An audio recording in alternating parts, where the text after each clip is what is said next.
Hello students, today I'll explain you the second poem of your Flamingo textbook, and the name of the poem is An Elementary School Classroom in a Slum, written by Stephen Spender. In this poem, the poet talks about social injustice and inequality by taking the example of life of slum children. He says that because of poverty, their life is miserable and gloomy. He says that they suffer hopelessness in their life, they are suffering hunger, as a result, they suffer malnutrition. He also talks about the poor education system, because of which the slum children fail to understand the meaning of education, the true meaning of education. And he wishes that their life should be filled with happiness and they should have a sense of freedom in their life. In the beginning lines of the poet talks about the miserable life of children of slum sitting in a classroom. He says that their life is far away from the beauty of nature. Gusty wave means stormy waves, and their life is far away from the beauty of nature. Instead, their life is full of unhappiness, like rootless weeds. He says that these children belong to the deprived section of the society, and because of that, they seem like unaccepted by the society. Their life is just like the unwanted plants in a field, just like rootless weeds which are not needed in fields. Their hair torn around their pallor, and their hair looks so dull and dry, and they are scattered on their pallor, means pale faces. Then he tells us about a girl who is a tall looking girl with her weighed down head. Weighed down means depressed. She is in a depressed mood and she is sitting with her head down because she is lost in her miserable thoughts. The paper seeming boy, and he talks of another boy sitting in the classroom who is very thin. Paper seeming means extremely thin boy, and this is a result of malnutrition that the poet talks about. With rat's eyes, because he is very thin, he is a victim of malnutrition. Because of that, his eyes look very big. So in this whole 4 lines, the poet has talked about the miserable life of children, that how they are suffering from poverty and they are although going to school, but they are not getting any benefit because they are lost in their problems. The stunted, unlucky hair of twisted bones, reciting a father's gnarled disease. His lesson from his desk. At the back of the dim class, one unnoted, sweet and young, his eyes live in a dream of squirrel's game in tree room other than this.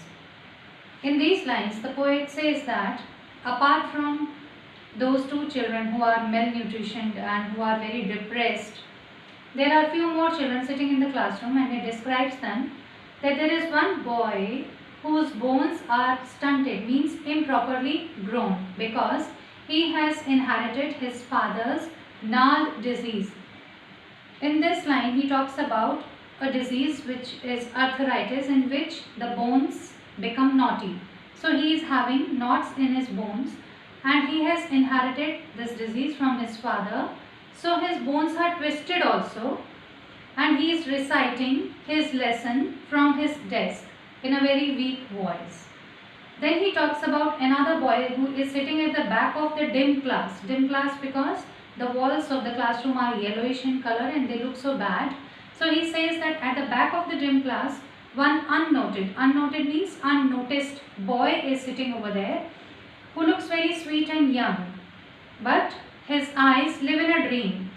Even he is not paying attention in the classroom because he is dreaming of squirrel's game, which squirrels are playing in a tree room, means a small place in a tree, and he dreams of the squirrel's game because he has no enthusiasm in his life.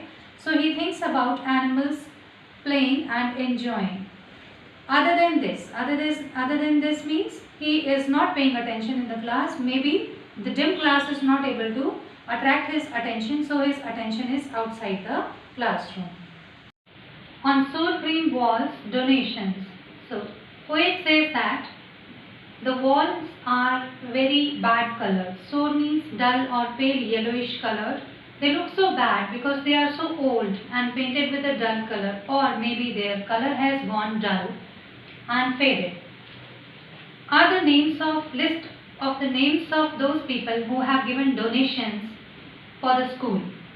Shakespeare's head. Now there is a portrait of Shakespeare displayed on the wall. Cloudless at dawn. There is another picture which tells the picture of dawn, which is of early morning, which is cloudless. Civilized dome riding all cities. Now there are other pictures also in which domes of the bigger, taller buildings of the cities are there, which picturize the life of the cities. Belt, flowery, Tyrolese Valley. Now there is another picture of the beautiful Tyrolese Valley, the flowery valley of Australia. Open-handed map. Open-handed means world map. Now there is a picture of a world map also over there. But the poet says that what is the use of all these things which are displayed on the poor walls of the slum school? Because according to the poet, he says that awarding the world its world. And through these pictures, those teachers who have displayed these pictures on the walls, they have tried to tell the children that what the world looks like. Awarding the world its world means they are describing the world to the poor children whose world is totally different from the world which is displayed on the walls. And yet, for these children, these windows, not this map, their world, were all their futures painted with a fog.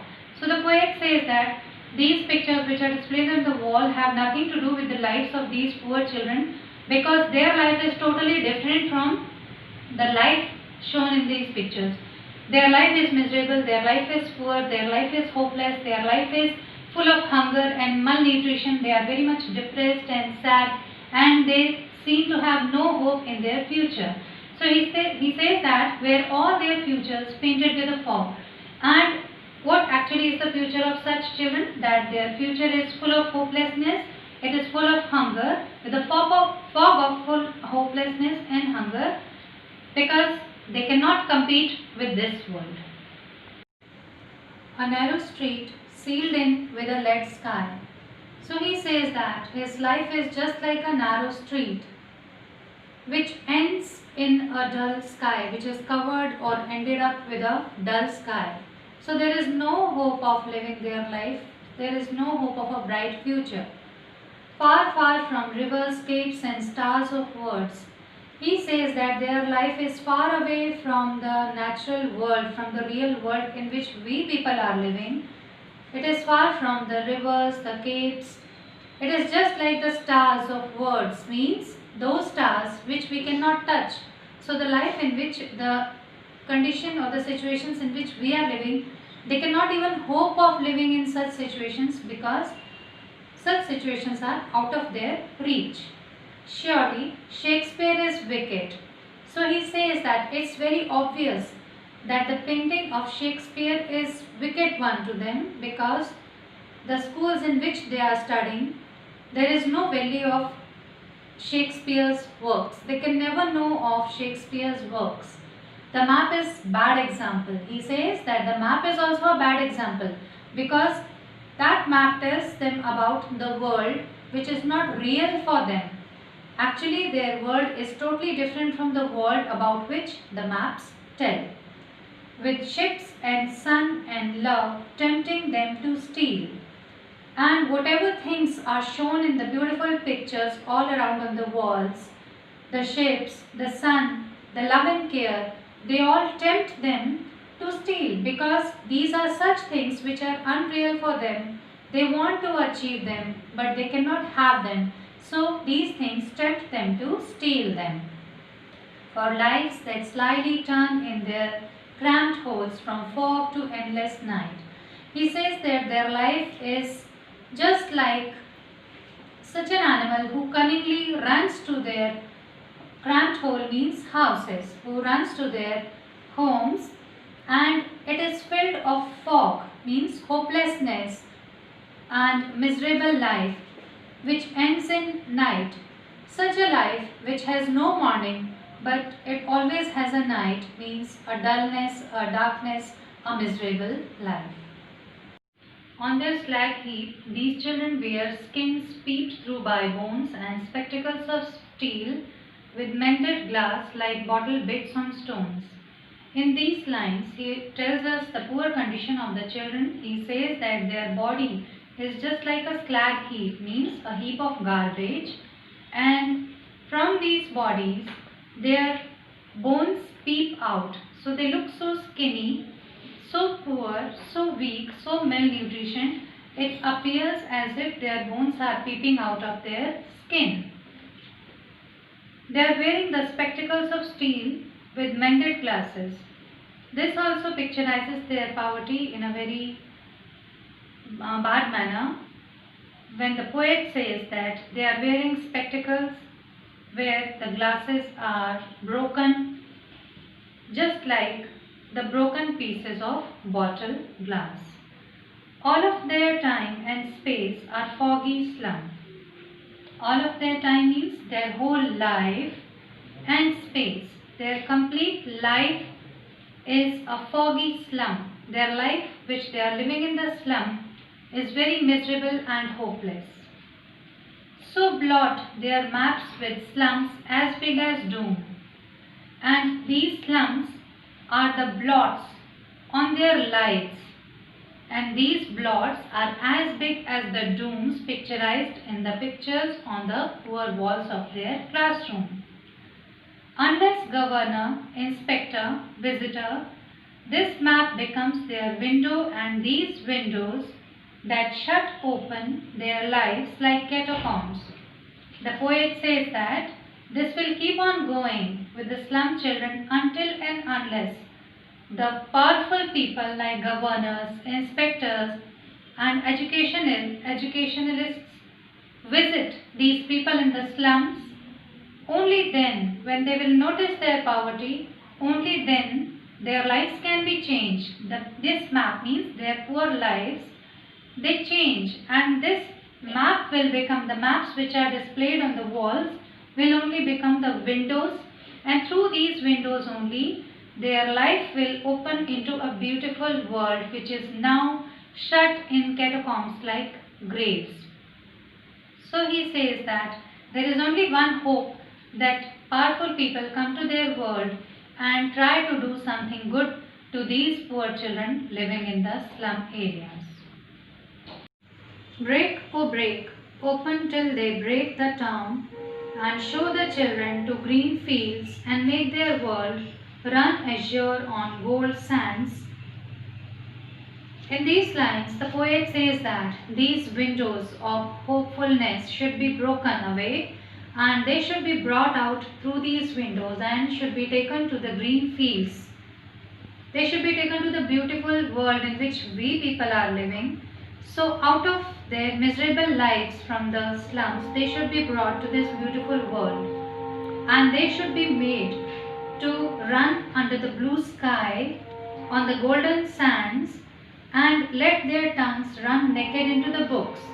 And they should be allowed, run naked into the books means they should be allowed, they should be given opportunities to study well, to get a good education. The white and green leaves open, and because of that good education, a new world of hopefulness should open before their eyes. Because the poet says that history dares, whose language is the sun. He says that when he will come out of a good education, only then he will become a part of this world, this bright world in which we are living, because history is of that person only who has a life full of warmth and energy, just as the sun. So through this poem, the poet Stephen Spender has told us that the life of the children living in slums is very miserable, and he hopes that officials should come forward to give them a good life. They should be given a good education, that education which will open before them a world full of opportunities, and they will also live a good life just like we people are living. So they should not be bound to lives of slums. They should be made a part of this beautiful and wonderful world.